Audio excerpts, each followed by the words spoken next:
Hello, and welcome to Pensacola Opera's 38th season. I'm Cody Martin, the Director of Education and Assistant Conductor. I'm standing here in our rehearsal hall at the Opera Center, where an incredible group of artists have been rehearsing for an exciting production of Carmen, one of opera's most beloved masterpieces. This is the first time we've had live singers rehearsing here for a performance since mid-March of last year, when we were forced to cancel our performances of what was sure to be a thrilling production of Verdi's Il Trovatore. As the COVID-19 pandemic began to sweep around the world, opera companies, theaters, and arts organizations shuttered, and live performances virtually disappeared overnight. Since then, we have seen countless examples of innovation and adaptation as singers, designers, instrumentalists, and administrators have shifted their focus toward digital content, outdoor performances, and more. Here at Pensacola Opera, we held a series of outdoor al fresco performances last fall, in addition to a full series of online content as part of our mezzanine series. And now we are excited to begin presenting live performances again, the immersive, beautiful experiences that our company is known for. As we return to the theater, however, we also keep in mind our audience members who may not yet feel comfortable seeing a performance in person at the Saenger Theater. So we are excited to be offering a live stream option for the first time in our company's history. Now, opera lovers in Pensacola or anywhere in the world are able to tune in and enjoy our productions, streamed in high-definition audio and video, complete with subtitle translations to follow along with the story. As always, we couldn't do anything that we do without the support of our audience and community. Thank you for continuing to support Pensacola Opera or any of your local arts organizations through this tumultuous year.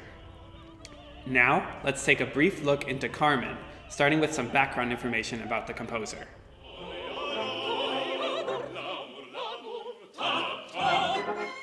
Georges Bizet was a French Romantic composer born in Paris in 1838. He was the only child of two musicians, his father being an amateur singer and his mother being a quite accomplished pianist. He picked up the basics of music from his mother at a young age, and then, as so many of these Romantic and classical composers were, quickly became a child prodigy and took to music very easily. He was accepted into the Paris Conservatory at age 9, even though at the time the minimum age of admission was 10. At the conservatory, he became well acquainted with Gounod and Saint-Saëns, two other very well-known French composers. And his first compositions were a couple of songs for soprano that he wrote around age 12. His first complete opera was written at age 18, and it was an entry into a competition for young composers organized by Jacques Offenbach, another famous French composer. And for that competition, he wrote his comedic Le Docteur Miracle, or Dr. Miracle. He ended up splitting the first prize with another composer named Lecoq. He spent 3 years in Rome after finishing at the conservatory at the French Académie. During this time, he wrote a few dramatic works, but nothing well-known or anything that's performed today.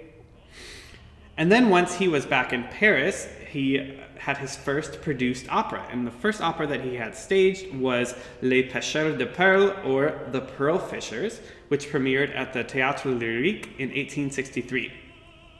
This piece didn't get great reviews or very good public reactions, and after an initial 18-performance run, it was not performed again until 1886. It still isn't performed very often today. Every now and then you'll see it, but it's most well known only for the famous tenor and baritone duet from Act 1. It's so well known for that duet that we call that duet the Pearl Fishers duet, so that's probably where you've heard the title of that piece before. He spent time in 1870 as a member of the National Guard in France during the Franco-Prussian War, a very short time as a soldier. And then in the following years, he wrote some incidental music for some plays, and he began to write an opera called Don Rodrigue, which was suddenly halted when the opera company that he was writing it for, the opera building actually burned to the ground in 1873. So that opera never was finished. And then we got to Carmen. So the story of Carmen began in 1872 when Bizet was commissioned to write a 3-act opera based on the short novel Carmen by Prosper Mérimée. He began to write the music in 1873, but this project was suddenly halted when the Opéra Comique that it was to be premiered at. The management decided that the subject matter was too risque for public consumption, so the whole project was kind of kiboshed for a couple of years. And then in 1874, one of the co-directors of the Comique, who was most opposed to the Carmen project, actually resigned from the Comique. So then Bizet and his librettists could begin writing the piece again. Bizet finished the musical score in the summer of 1874, and about his score, he's quoted as saying, "I have written a work that is all clarity and vivacity, full of color and melody." During rehearsals for the initial run, the orchestra had great difficulty with some passages in the piece. There were things that they said were just unplayable. And then there was the issue with the chorus, in that the choruses at the time were just used to coming on stage, standing there, and singing their parts. But in Carmen, the chorus is an integral part of the action and the drama, and they have to be able to move around and really be immersed in the scene. So the chorus at the Comique was not happy about this either. The management at the Opera Comique also asked the creative team a few times to change certain parts about the story that they still deemed to be too improper, but Bizet and his librettists, kind of stood by their piece, and they didn't let a lot of these changes happen. So all of these struggles delayed the opening night of Carmen to March 3rd of 1875. It was finally premiered that night.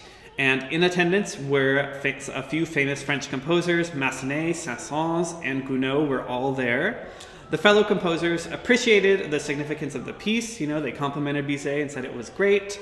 The public did not enjoy it quite so much. They thought it was okay, but it was a little lukewarm reception from the public.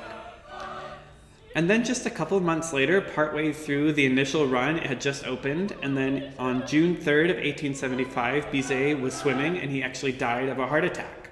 So he was only 36 years old. He got to see a little bit of Carmen's success, but nothing of what it would become eventually. And also, we did not get any more music from Bizet. Just to think about what could have come after Carmen is really interesting. But of course, he died at a young age, so we never got to see it. A little bit about the piece itself. So the initial version contained dialogue between the musical numbers, kind of in the style of maybe the Magic Flute. Mozart called that a Singspiel, so that sort of, operatic scenes split up by dialogue instead of recitatives. And then whenever Carmen was to be premiered in Vienna, a composer named Guiraud actually wrote some recitatives to replace the dialogue. And they also inserted a ballet into Act 2. And that ballet actually came from music of Bizet's L'Arlésienne Suite. And this created a grand opera version of Carmen, rather than the original concept with the musical numbers divided by dialogue. Both the dialogue and the recitative versions are still performed today. Our production that you're going to see will include dialogue and not the recitatives. Carmen has become one of the most popular operas worldwide, performed regularly all over the world. It is probably the most popular French opera being performed today. And just as a statistic, in the 2018-19 season, it was the fourth most performed opera worldwide, with 566 performances of over 120 separate productions. So it's definitely a favorite here at Pensacola Opera. This is the fifth company production. It was premiered here first in 1990. So a synopsis of Carmen in a nutshell revolves around the beautiful gypsy enchantress Carmen, who meets and charms a soldier named Don José. José quickly falls under Carmen's spell, and it kind of causes him to ruin his entire life. Carmen is used to meeting men and seducing them and then leaving. But with José, it's something completely different. He deserts his military duties. He abandons Micaela, who is his childhood sweetheart. He runs away to be with Carmen and follow her band of smugglers. And then in Act 3, Carmen meets Escamillo, who is a famous bullfighter, and she ends up falling in love with him, which leads José to, in a fit of jealous rage in Act 4, stab Carmen outside of the bull ring and kill her at the very end of the opera.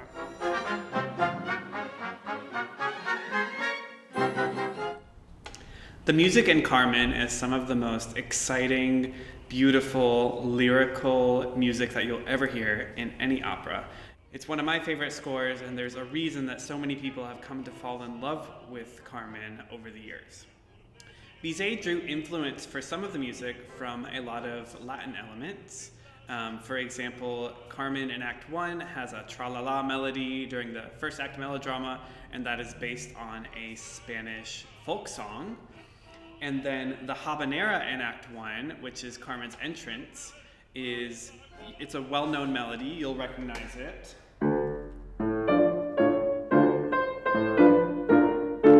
That melody, you've heard it in commercials and TV shows and movies and wherever you can think of.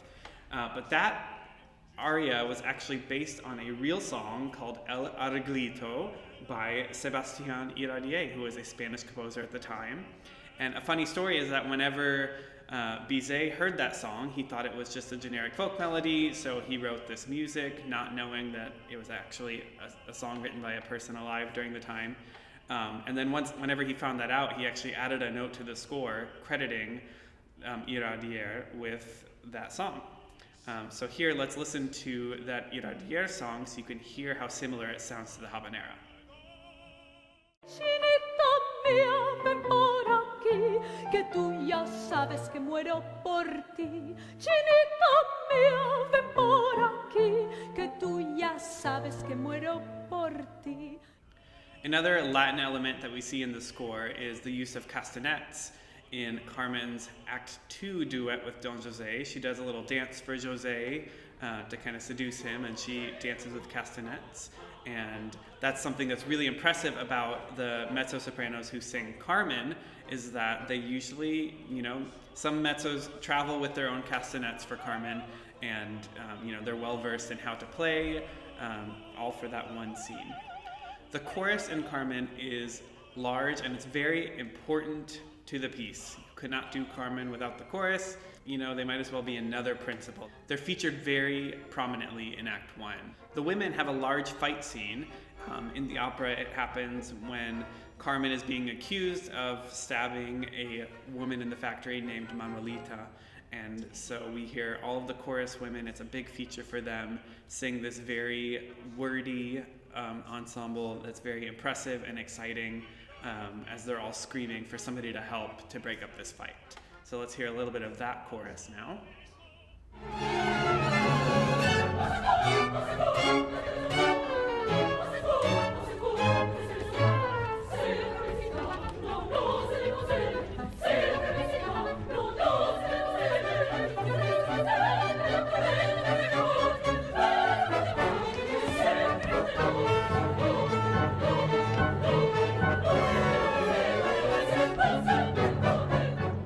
Another element to the music in Carmen is the use of motifs, kind of similar to what Wagner did.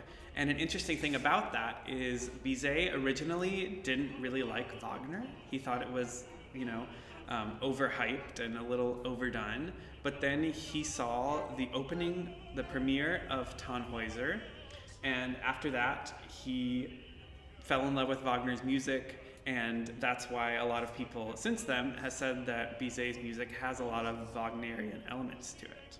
There's one motif that happens over and over throughout the piece, which we call Carmen's fate theme.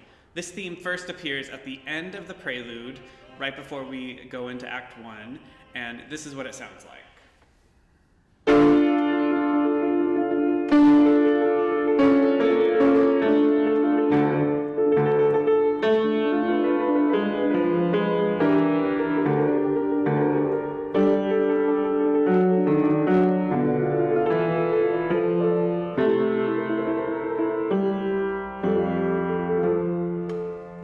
So that motif, that appears throughout the entire piece in many different ways. So this is a very, forceful, pronounced way that motif appears. And then it appears other times as a really short, quick rhythm that you might miss as being the same melody if you didn't know it. So here is, right before the habanera in Act 1, we have these couple of bars where that same motif, the same melody is played, but it's played quickly, and you might almost miss it if you didn't know it.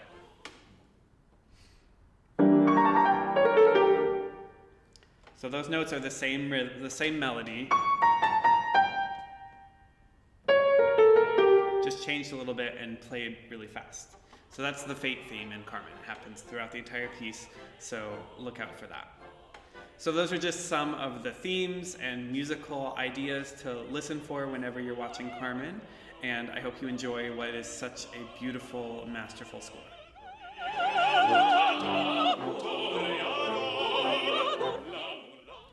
So, as you can imagine, staging a live opera during a global pandemic has been a challenge, but it's one that we have taken head on, and safety has been at the forefront of everything that we've done from the initial rehearsal period all the way through the performances in the theater. All of our artists were tested upon their arrival into Pensacola. Every artist, the stage director, the conductor, the pianist, the stage manager were all wearing masks throughout the entire rehearsal process. And the rehearsals are limited in how many people are in the room. Staging-wise, you'll notice there's distance between the performers. We've planned that. The performers are not touching each other. The chorus and the orchestra are actually both going to be on stage behind the principal singers. And the chorus and orchestra are both seated with masks fully spaced out. So you'll see 6 feet between every chorus member and orchestra member, and they will all be wearing masks for every performance.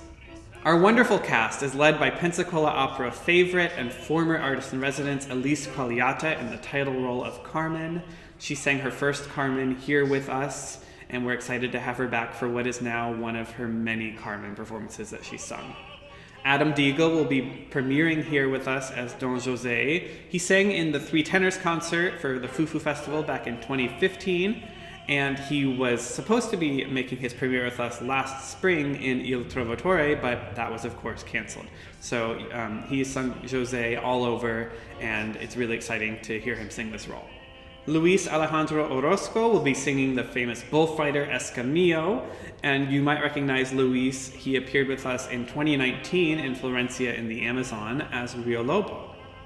Soprano Bijo Chan will be singing Micaela. She was an artist-in-residence with us last season. She appeared as Zerlina in Don Giovanni, and she also sang with us in our alfresco concerts in the fall and in a mezzanine performance. Baritone Corey McKern is appearing as Zuniga. He was with us last season as Don Giovanni, in addition to numerous other roles since his debut with us in 2007.